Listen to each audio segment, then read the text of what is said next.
The political landscape of Nigeria is experiencing a massive shift this Wednesday, February 18, 2026, as the reality of a prolonged detention sets in for former Kaduna State Governor Mallam Nasir El-Rufai. He has just spent his second consecutive night in the heavily guarded custody of the Economic and Financial Crimes Commission in Abuja. Despite intense pressure from his elite legal team, the anti-graft agency has firmly rejected all requests for administrative bail. Instead, investigators are making aggressive legal moves to secure a court-backed remand order.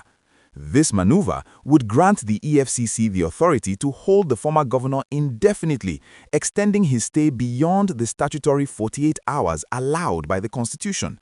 This is a monumental development because it signals that the federal government is not treating this as a simple political formality. They are digging deep into a vast network of financial transactions, ensuring that the man who once wielded immense power does not leave until every question is answered.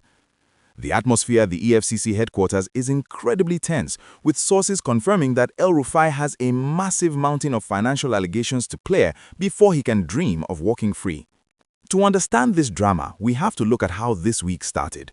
On Monday morning, El-Rufai voluntarily walked into the EFCC headquarters following a formal invitation, honoring his word after returning from Cairo.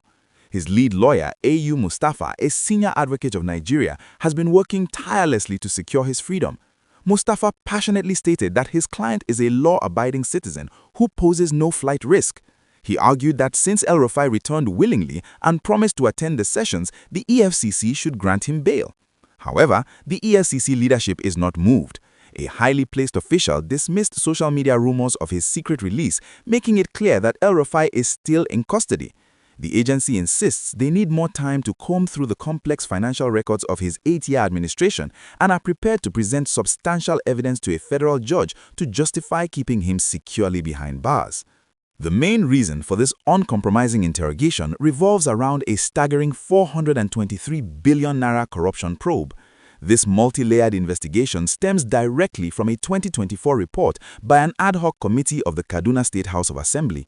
Chaired by lawmaker Henry Zachariah, the committee rigorously scrutinized the massive domestic and foreign loans and contracts awarded during El-Rufai's tenure from 2015 to 2023. When the findings were presented, they sent shockwaves across the nation. The report claimed that hundreds of billions of naira were allegedly diverted or mismanaged. Lawmakers pointed out that high-interest loans intended for education, healthcare, and infrastructure were allegedly rerouted without proper approval. They accused the former administration of reckless borrowing and awarding highly inflated contracts to proxy companies without transparent bidding. Consequently, they recommended the immediate criminal prosecution of El-Rufai and his key cabinet members.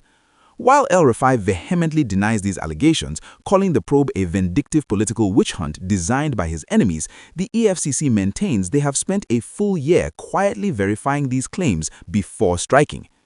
If you are finding this breakdown of the ongoing political drama fascinating and want to ensure you never miss a single update on this rapidly developing national story, please take a moment right now to smash that like button. It genuinely helps the video reach more Nigerians who need to hear the real facts about how their public resources are handled.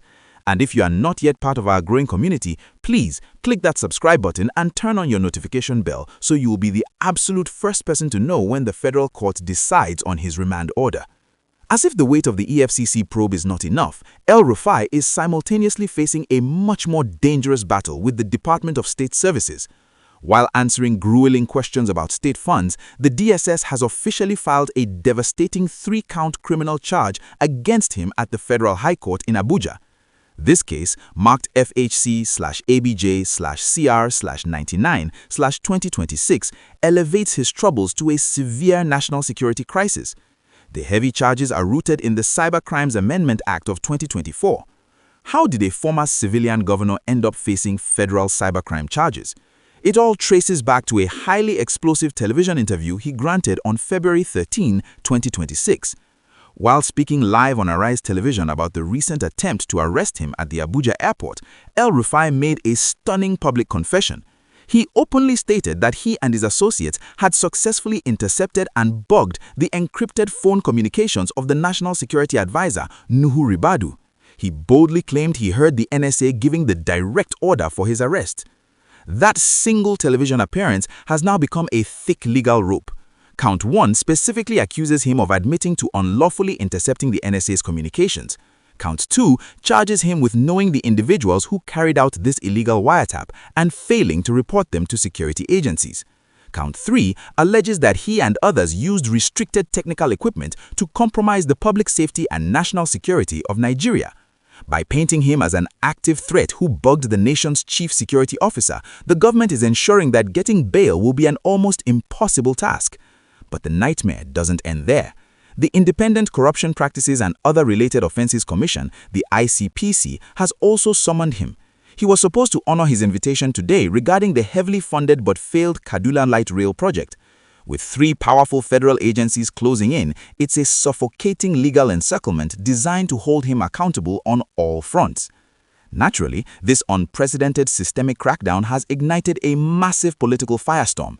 The timing coincided with his birthday, prompting former Vice President Atiku Abubakar to openly accuse the federal government of systematically persecuting El-Rufai.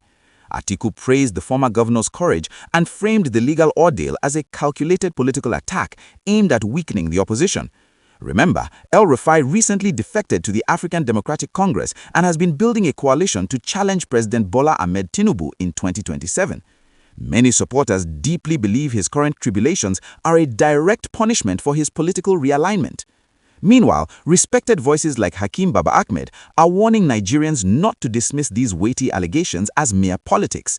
He passionately argued that the theft of over 400 billion naira and the treasonous wiretapping of the NSA must be subjected to rigorous judicial scrutiny so the absolute truth can be uncovered in an open court. Out on the streets, the tension is dangerously close to boiling over. The Kaduna State House of Assembly complex was recently stormed by angry protesters demanding a transparent update on the probe. The chaos also reached the EFCC headquarters in Abuja, where 2 massive polarized groups clashed violently. One faction demanded his immediate release, calling him an innocent victim of a presidential conspiracy, while the rival group demanded his maximum prosecution to recover stolen wealth. The physical confrontation became so heated that federal security forces had to deploy tear gas to disperse the crowd and protect the facility.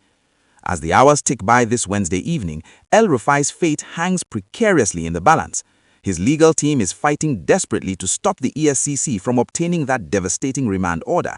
This entire saga raises profound questions about accountability, state power, and the boundaries of political rivalry.